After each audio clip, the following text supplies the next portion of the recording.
Shalom. First and foremost, I want to give all praises, honor, and glory to Yahweh, Bahasham Yahushai, Bahasham Recha Kodesh. Double honors to the elders and the apostles of Great Millstone, and peace and blessings to the elect. And today we're going to go into the book of Isaiah, the 5th chapter. And as you can see in the subheading here, right, parable of the vineyard. And in this chapter, pretty much, Isaiah starts off, like poetically, right, metaphorically, referencing Israel, particular here, the southern kingdom, as his ministry was mainly towards, though not solely towards, onto this vineyard, right, of the Lord, and how basically they became degenerate, all right, leading up until the judgment that the Lord would bring for that.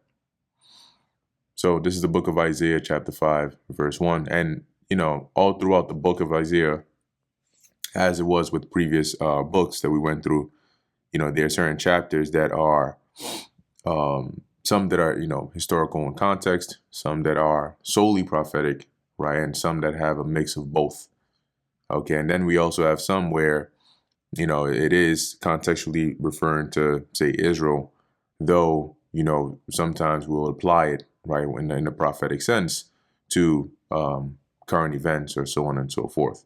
All right. So mainly in the focus of these chapters as we're going through, I try to focus more on the contextual meaning of things,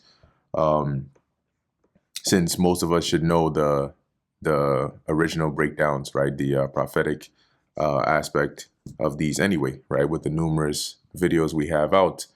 It's hard to miss these breakdowns here. So this is the book of Isaiah, chapter 5, verse 1. Now will I sing to my well-beloved a song of my beloved, touching his vineyard. And so the well-beloved here would be the Most High, and the vineyard, as we will later on find out, would be referring to Israel. My well-beloved hath a vineyard in a very fruitful hill, and he fenced it and gathered out the stones thereof. So the setting, right, the fruitful hill here would be, Israel. And if you were to hone in particular, Jerusalem, right, because that is it's literally on a hill, geographically, right? That's why it was known as a hill country. The vineyard being Israel, and the well-beloved being the Most High. Now, when it says he fenced it, typically we think of like an actual fence, but the actual word fenced here goes into sort of like digging out, as it says, to dig about. And, sometimes before actually creating a fence, right, you do have to dig about. But here the digging about was like to get out the stones and all of that out of the ground, so that he may be able to actually go ahead with the planting. So when you look here at the Gesenius Hebrew Chaldee Lexicon, we see here, right, it says, only in pile to loosen the ground, with a mattock to dig, as is referred to in Isaiah 5, verse 2. Okay, so that is, that's like when you start creating those furrows in the ground so that you can then start to plant.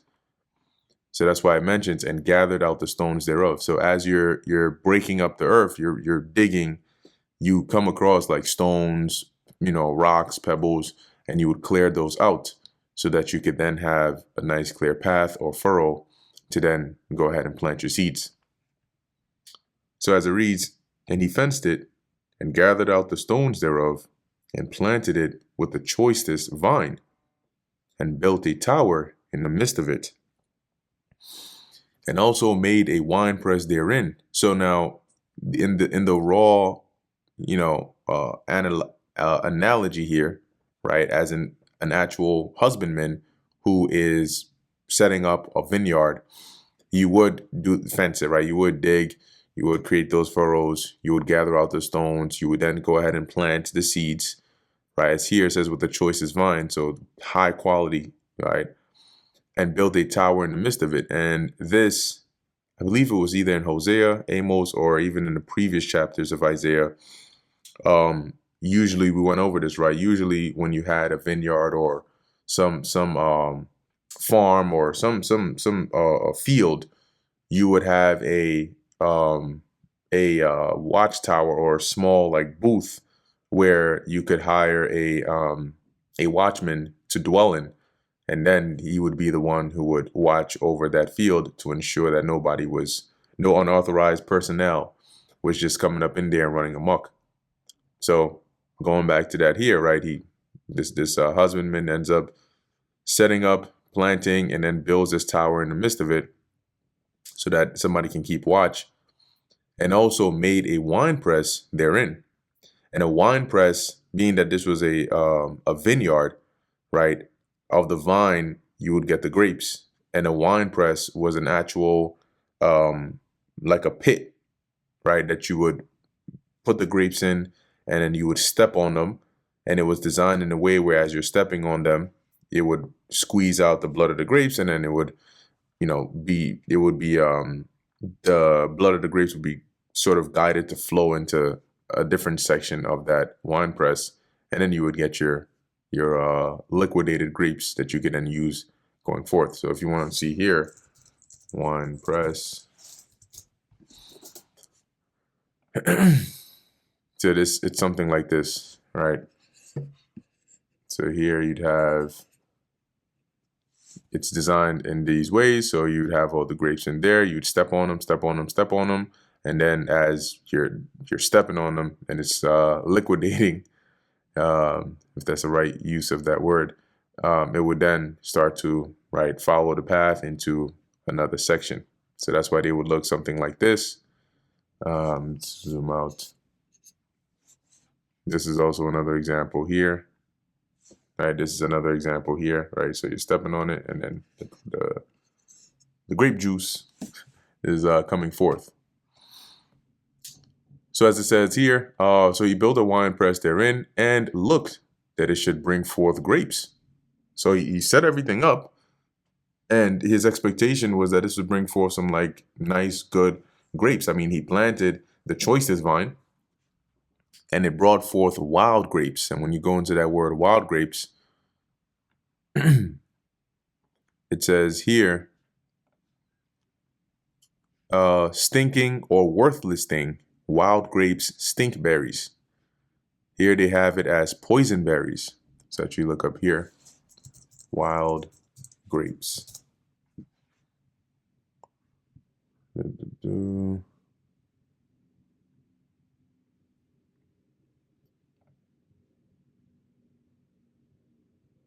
I think here they're referring to a different one.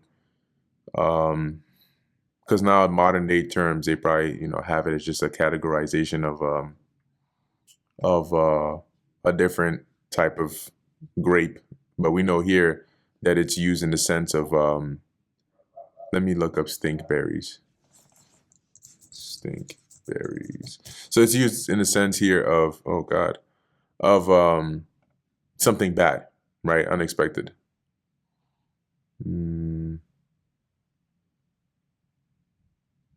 Oh my gosh.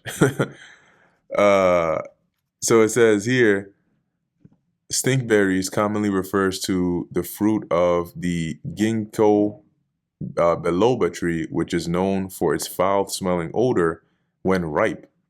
The fruit, when compared to rancid butter, or the fruit often compared to rancid butter or vomit, is a prominent feature of ginkgo trees, particularly female trees. While the smell is unpleasant, the ginkgo seed within the fruit is edible and used in some cultures. So I guess this is an example here, but the takeaway point in Isaiah 5 here with this wild grapes would be, as we saw in the definition, worthless, basically not stinking, not what was expected here as the nice, good, plush, luscious grapes that the Lord or the husbandman or the well-beloved was expecting. And so the analogy that Isaiah is giving here is to represent the grapes here being, or the vineyard being Israel, or here as he specifies, the inhabitants of Jerusalem, right? And so the Lord, fenced it. He gathered out the stones thereof, which would be likened onto these nations, which were the Lord isolated Israel from them, right? So he basically drove them away, all right, and then planted Israel over there in that region and built a tower in the midst. So similar to how a tower in a real vineyard would be to watch and keep out any people that weren't basically authorized to be in there, any people that could either bring harm or come and try to steal the vine or the grapes. The tower the Lord set in the midst of Israel here were the prophets, right? Isaiah 62 and I believe 6 goes into that as well.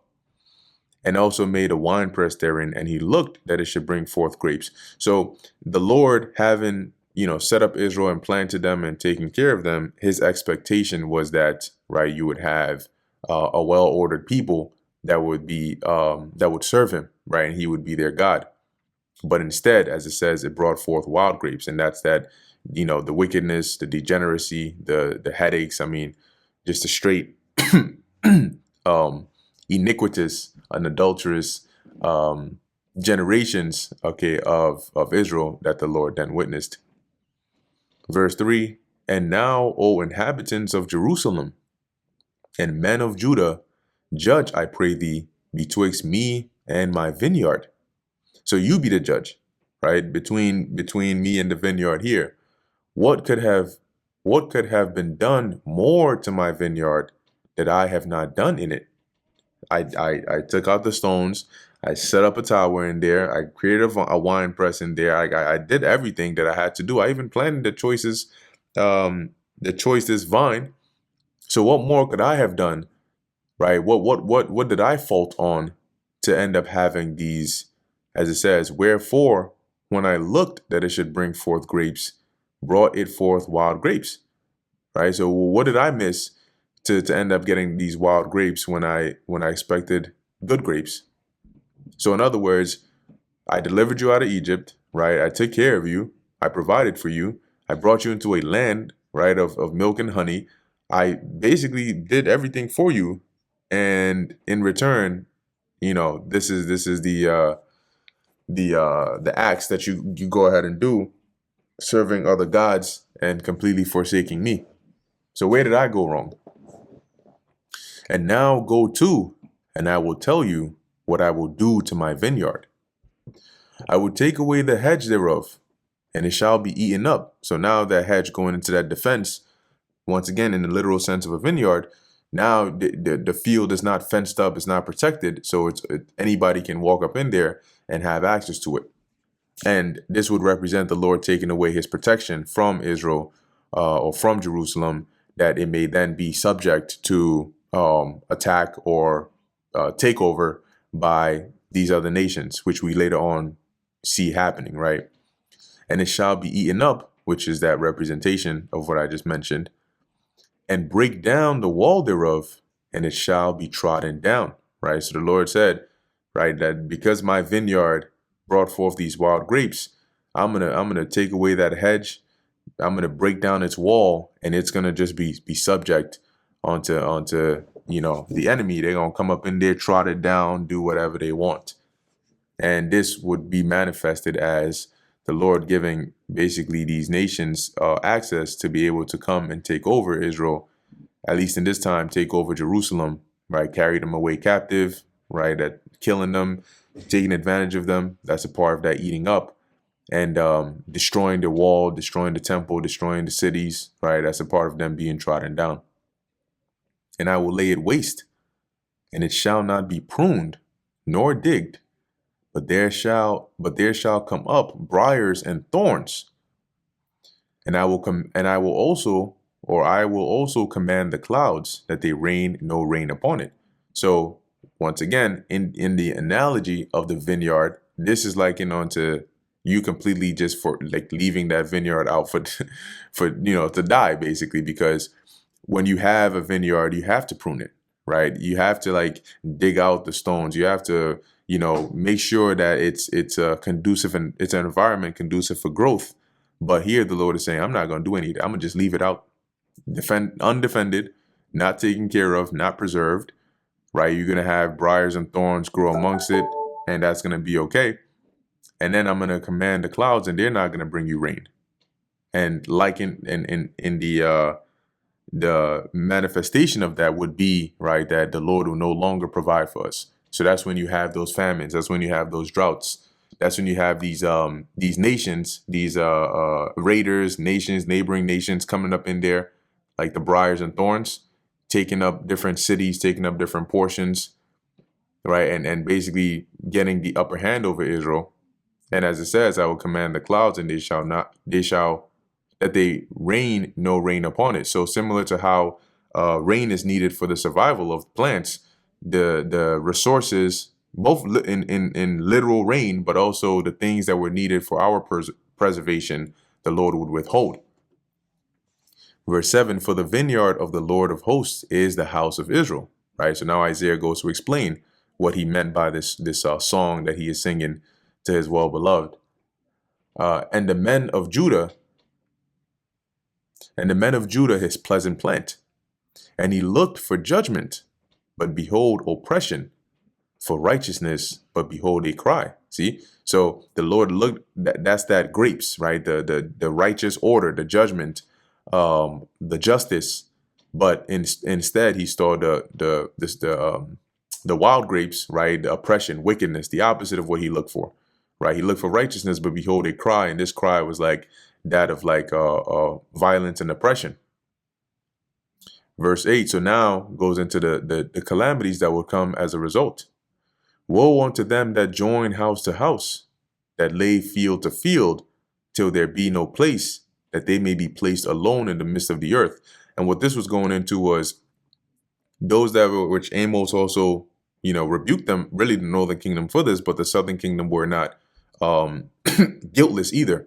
So you would have the rich that would end up, buying out, whether by underhanded means or by deceit or trickery. They would buy, lands, and basically like buy out people, and be able to accumulate, so much land and property that everybody else is sort of like evicted or driven out, and they own all of this like a vast region. Like today they do that as an example, right? You'll have freaking these Amalekites or Edomites come up into an area, and then they'll start buying the property over there, and then before you know it, they start kicking out the original people that were there, start buying them out, and now that whole complex or area is now owned by them. So that's basically what they were doing here as well. And that's why it says they join house to house, right? So they keep increasing their ownership of this. But we know, as the law says, each tribe had their inheritance, right? And those borders were not to be moved. Verse 9, in mine ears said the Lord of hosts. So Isaiah is saying, like, I heard the Lord say, of a truth, many houses shall be desolate, even great and fair without inhabitant. So the Lord, in the Lord's anger, he said, pretty much he's going to bring destruction, right? All the houses, the great and fair, meaning like the top, from the top notch, what you would consider like mansions, right? All of them, they're going to be desolate, right? And as it says, without inhabitant. Why? Because what was going to happen to the inhabitants? Judgment. Yea, 10 acres of vineyard shall yield one bath. And a bath is a measurement, right? Today you have like a gallon or a cup, or barrel or whatever. So you can have 10 acres worth, right? A field of 10 acres where it's a vineyard, and at most I think a bath measures liquids. So at most, when you harvest the grapes and you trod them, at most you get about one bath, worth of wine, or the trodden grapes. I want to look into it real quick, into the word bath. I believe it does measure liquids. Yep, a unit of liquid measure. Cool. So, and that's to represent scarcity, right? That's to represent like judgment because of the the disobedience of Israel. It says, and the seed of an homer shall yield an ephah. So you measure, right, seed, however many, like an homer here is let's say it measures more than an ephah, right? If we were to go back in here and look up the word homer, this I believe measures dry goods. So here you can see it says a homer, a unit of dry measure, about 65 imperial gallons. Now, when you go back and we measure here an ephah here says a dry measure quantity, 10 omers. Yeah, it says here the same as the liquid measure bath, about 9 imperial gallons. So imagine that comparison, about 65 imperial gallons to 9 imperial gallons. So the Lord is saying you can measure 65, let's just go with gallons worth of seed, plant that, and the what you reap is going to be, or what it yields is going to be about 9 gallons. And that's to signify, a lack of the resourcefulness of the land. Okay. And this would lead to times of famine. Verse 11, woe unto them that rise up early in the morning, that they may follow strong drink, that continue until night, till wine inflame them. Okay, and both in a literal sense, right, and also we know strong drink or wine represents like different philosophies, but in a literal sense, right, you would have here the rich, right, and also you had even some of the regular folk who would live, and you see this today, which they would live like this unproductive, baseless life.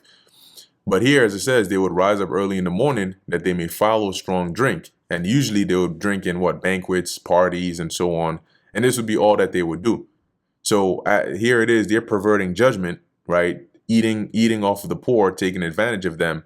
And they're basically living it up from morning to night without a care in the world. Right? As it says, that continue until night, till wine inflame them. So they're just like completely, gone. Right, they drunk off their ass in wickedness, right? Literally, and as it says, and it's going to go into in verse 12, and the harp and the viol and the tabret and pipe, and these are instruments of music, and wine are in their feasts, but they regard not the work of the Lord Yahweh, neither consider the operation of his hands. See, so they're living this like lascivious lifestyle. They're partying all the time, drinking, and as far as regarding the Lord, whether it's to fear him, to bring righteous judgment, or to adhere to what the Lord has to say, that's the last thing on their mind. Verse 13, therefore my people are gone into captivity, because they have no knowledge. See, and this is something that, at least at the time of Isaiah, was going to happen to here, the southern kingdom. But even the verses that we've read here, you can see how applicable they are even to Israel today. And if those were the causes that brought forth that judgment back then you can deduce that those same causes which they're doing today would bring forth judgment in this time. But as it says, therefore, so as a result, my people are gone into captivity, because they have no knowledge, and their honorable men are famished, and their multitude dried up with thirst. So this was the judgments that the Lord was, when he says they are gone, meaning like it was about to happen, but as the Lord was saying it, he had already sort of given the decree, right, that this would be the judgment. And that's why Isaiah speaks it in this sort of tense. So as it says, they have no knowledge, right, to turn to the Lord, to follow his ways, and their honorable men are famished, and their multitude dried up for thirst, which would signify the harsh times and conditions that they would be in. Therefore hell hath enlarged herself, hell representing the grave, and opened her mouth without measure, and that would signify mass death, right? Because then you're burying and burying and burying. And it's likened onto like if hell or the grave was a person, it's like constantly stuffing bodies into their mouth, right, and consuming them. It says, and their glory and their multitude and their pomp, right, their pride, and he that rejoiceth shall descend into it, meaning they're going to die. They're going to be destroyed. And the mean man, when you go into the word mean, it goes into like one of low worth or status, shall be brought down, and the mighty man shall be humbled. So from least to greatest, they would all, they will all get hit with this judgment. And the eyes of the lofty shall be humbled, because when destruction comes and you lose all those, that wealthy lifestyle, those riches, you have nothing to be proud over. All right. Now you're abased, you're humbled. But the Lord of hosts, Yahweh, Bahasham Yahushai, shall be exalted in judgment, because it is at that point that people are going to recognize and humble themselves under the rule of the Lord. It is when he brings that judgment. And God that is holy shall be sanctified in righteousness, right? So at the point when the Lord has brought judgment, then, because one that is holy or sanctified is separate, right? And so at that point, they would acknowledge the Lord as being like the separate, right, one and true living God, holy in righteousness through the judgment that he would bring. And we saw examples of that back then, right? When you read the book of Baruch, and in the first few chapters, it goes into that. Like, it shows the state of Israel, really the southern kingdom, when they were carried captive to Babylon, and how they basically humbled down and acknowledged their offenses against the Lord. And we'll see that obviously in this time as well. Verse 17, then shall the lambs feed after their manner, and the waste places of the fat ones shall strangers eat. And when you think it's better read Bibles, we can take a look here. So NKJV, it says, then the lamb shall feed in their pasture, and the waste places of the fat ones strangers shall eat. NLT, in that day lambs will find good pastures, and fattened sheep and young goats will feed among the ruins. NIV, then sheep will graze as in their own pasture, lambs will feed among the ruins of the rich. See, so going into like the literal image being painted here is, once as we just read, the rich are humbled, right? Because they were the ones who were taking up all the land for themselves. So once they've been humbled and judgment has been brought onto them, now, right, as it says, the lambs and the strangers, which when you go into that word is gar, right? So it's not like heathens per se, but now they would have, the ability to graze, and as it says, the waste places, the ruins, unprohibited, right? They would be able to eat of that. Verse 18, woe unto them that draw iniquity with cords of vanity. And the word draw means to like drag. So imagine imagine these people are so wicked, they're being compared onto like somebody who is dragging like iniquity or wickedness along with them with a rope of vanity. So with their vain ideas and thoughts, they're constantly taking wickedness along with them wherever they go. It says, and sin as it were with a cart rope. So they drag iniquity with a cord of vanity, and they drag sin along with them. It's saying the same thing in two separate ways. They drag sin along with them, like they're dragging a cart with a rope, which is to say they take it with them everywhere they go. It's like tied to them. That say, let him make speed and hasten his work, that we may see it. And let the course of the Holy One of Israel the counsel of the Holy One of Israel draw nigh and come, that we may know it. And this is them speaking in pride and arrogance, right? Which is to say, as the prophets are prophesying to them, to warn them, to say, this is what the Lord is going to bring. They're almost like challenging the Lord, right? In a sense of, no, let him do it. Let him do it. He can go ahead. We'll be right here waiting. We want to see where he's going to do this, that, and the third. Okay, you can go ahead and do it. And that's like the same mindset. Literally, I've had experiences. I remember speaking to individuals, and you're telling them blatantly that if you keep doing this, the Lord is going to bring this judgment. And they're literally responding to you, Israelites, like, yeah, okay, that's fine. He can bring it. You know, he can bring whatever he wants to bring. You can go ahead and do it. Matter of fact, tell him to do it right now. And that's like that example is like this is the energy and the mindset and even the responses, right, that Israel were given when they're being warned about destruction for their wicked behavior. Woe unto them that call evil good and good evil, that put darkness for light and light for darkness, that put bitter for sweet and sweet for bitter. So in other words, they are perverting, that which is right, right? They're reversing the natural order. So things that are evil, they exalt and extol as good, right? And then vice versa, right? The darkness, the things of wickedness, they as it says, they put darkness for light and light for darkness. So they'll speak evil of good things, but they'll promote wicked things to justify themselves. Verse 21, woe unto them that are wise in their own eyes and prudent in their own sight. So in their mind, they think they're slick, right? They think they're elite, in what they're doing. But they don't realize that they're not fooling anybody but themselves. Woe unto them that are mighty to drink wine. And the reason it says that are wise in their own eyes is because then they justify themselves, because they convince themselves that they are so wise in the things they're doing. Like they found so many loopholes to do all the wicked shit they're doing that nobody can say anything to them about it.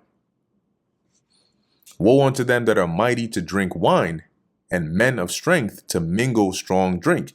And I think this, there we go. So it's worded in the sense of like, I think CSB is a good one. It says, woe to those who are heroes at drinking wine, who are champions are pouring beer, right? Woe to them, woe to those who are heroes in drinking wine and valiant men in mixing intoxicating drink. It's more like they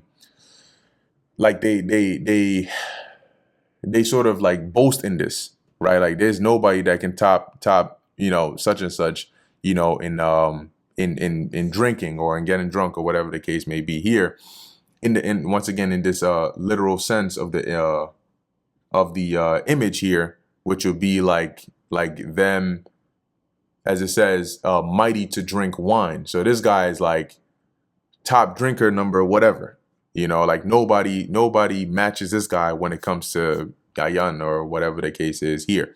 And that the reason it's saying that is because in a literal sense, somebody that is like that is one that is past just like borderline drunk. They're inflamed, they're fully intoxicated. And the spiritual aspect behind that would be likened onto those that are fully gone in the ways of that strong drink, because just like strong drink physically alters your mind and your perception, you become inebriated. Spiritually, strong drink representing the ways of these other doctrines or philosophies, similarly, that intoxicates you and it alters your mental state. Verse 23, because you have this joining here. So these men, as it says, which justify the wicked for a reward, and that's basically taking a bribe to let the wicked go scot-free. That's the reward, a bribe. And this signifies that these would be people in positions of power, right? Princes, rulers, judges, even some elders, right? Because they would be the ones who would be looked at to bring forth judgment, and yet they would justify the wicked for money. And take away the righteousness of the righteous from him, which is to say, like they deprive the righteous man or the one who is right or correct in this matter of proper justice, because they have been paid off. Therefore, as the fire devoureth the stubble, so just like when there's a fire, right, it's burning through. And when you actually go into the word stubble, it's not like remains of a fire. It's actually chaff. So like if you look at here, fire, you can actually even use this to like this husk and all that to like keep a fire going, right? It burns through this very quickly. If you lit this on fire, it would be gone just like that. So that's what Isaiah is saying here. Just like basically chaff or stubble stands no chance against fire. So therefore, as the fire devoureth the stubble, and flame consumeth the chaff, so their root shall be as rottenness, and their blossom shall go up as dust. So going back to likening them onto those trees, right? If a tree's roots are rotten or corrupt, that tree is dead, is done. Because the roots absorb the nutrients from the soil and then basically distribute it throughout the whole tree. So if the roots are done, that's why, like, if you uproot a tree, it's basically cooked, right? But if you like cut off a branch, you know, or some piece of it like that, you know, it still has a chance at being okay. But here the Lord is saying from their foundation, right? I'm gonna bring destruction like the rotting of a tree's roots. And as it says, and their blossom shall go up as dust, because they have cast away the law of the Lord Yahweh of hosts, and despised the word of the Holy One of Israel. And as we've seen examples of that before, so that shouldn't really be shocking that this is what they were doing. Therefore is the anger of the Lord Yahweh kindled against his people, and he hath stretched forth his hand against them. So that stretching forth your hand against them, like if you were to go to hit somebody, that would be an example of you stretching forth your hand against them, right? If you were to, you know, even make the motion of like slapping somebody, you're, in the literal sense, you're stretching forth your hand against them, right? You lift it up and then you're bringing it forward as though you're going to slap them. So the stretching forth of the Lord's hand against them is, as it says, and hath smitten them, is a representation of the Lord taking action against Israel and bringing judgment upon them. And the hills did tremble, and the carcasses were torn in the midst of the streets. For all this his anger is not turned away, but his hand is still stretched out. So even with these initial judgments that the Lord would bring, it's not enough to satisfy his anger. He's he's basically still, as it says, his hand is still stretched out, meaning he's still bringing forth judgment, because that wickedness was great. One example is if you were a child, right? You know, you're a kid and you were in a disciplined household and you got your ass beat for doing something wrong. Depending on what you did, if it was with the belt, one whip, it would not be enough, right? You would get one whip, that shit would hurt, you would start crying, but that wouldn't be enough, right? Your parent would keep on going until they feel like, all right, this is satisfied. The it is balanced out the wickedness that you went and did, right? So similarly, right, when you get that one lash, you're not going to stop there just because, oh yeah, you did get a lash because you did something wrong. You're going to get maybe 5 to 10 or maybe 15, depending on the severity of what you're doing.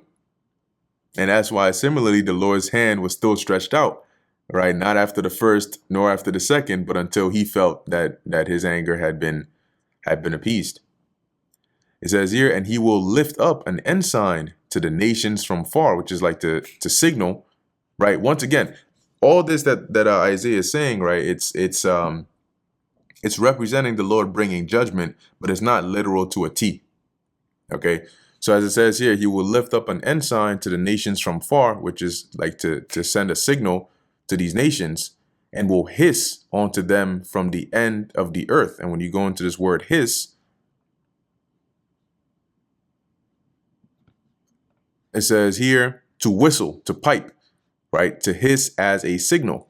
So basically it's go time. Like, you know, go ahead and where are we at? Right. It says, and hiss unto them from the end of the earth. And behold, they shall come with speed swiftly. None shall be weary nor stumble among them. None shall slumber nor sleep.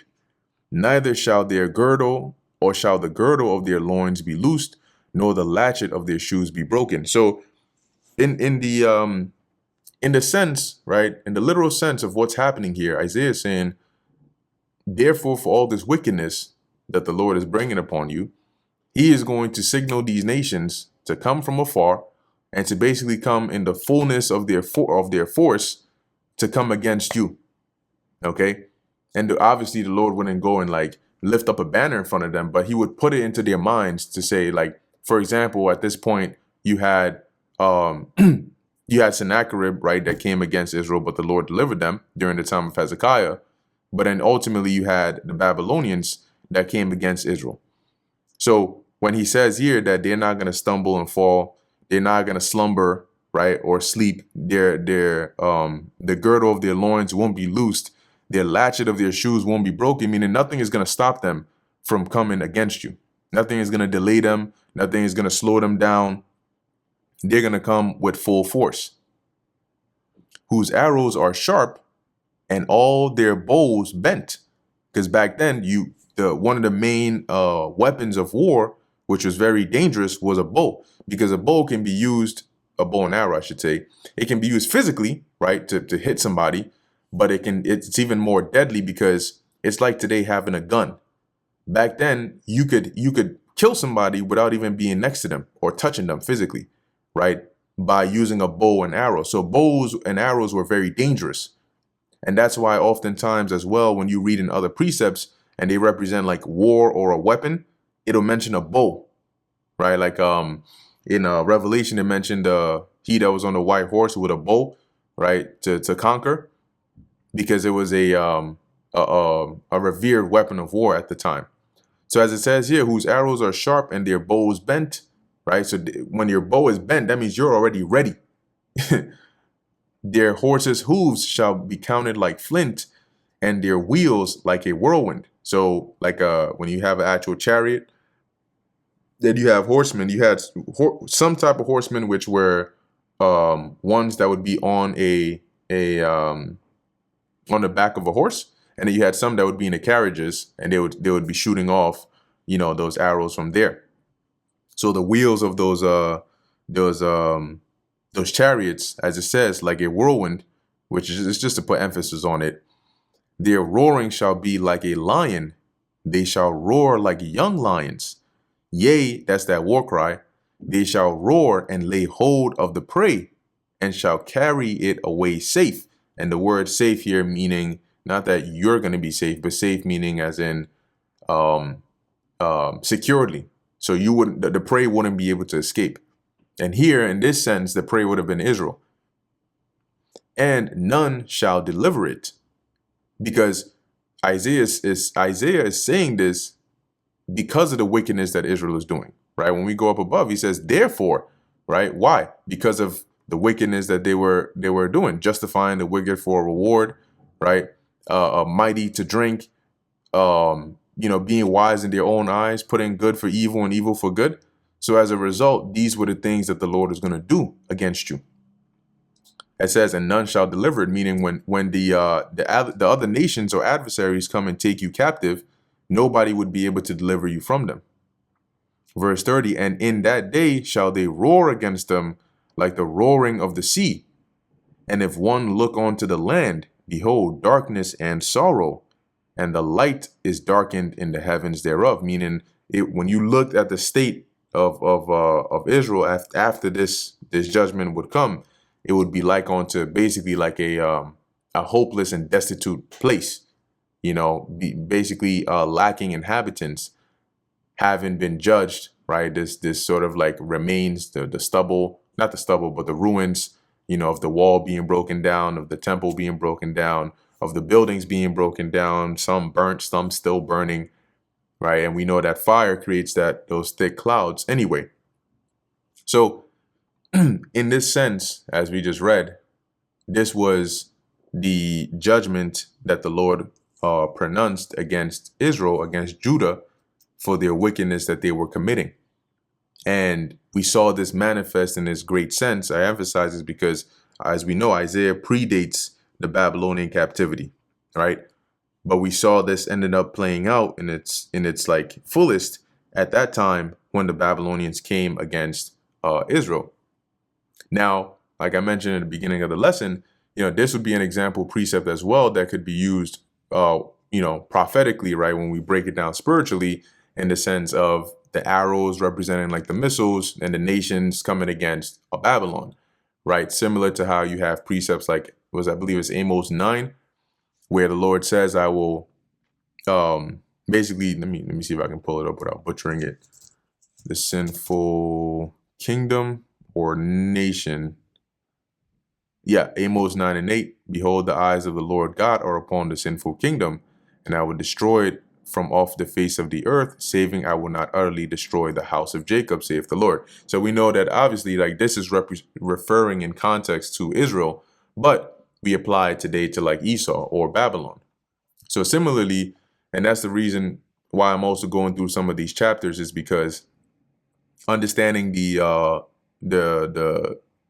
how it's applied today, right, and the spiritual breakdown or the prophetic sense of these chapters is good, but also having the original context of it is also good, because if you're out there and somebody comes and asks you a question and says, hey, I was reading the whole chapter and it sounds like this is what's going on here, having that knowledge is going to help you better understand and explain to whoever it is, or tying that point that you're actually trying to make over there.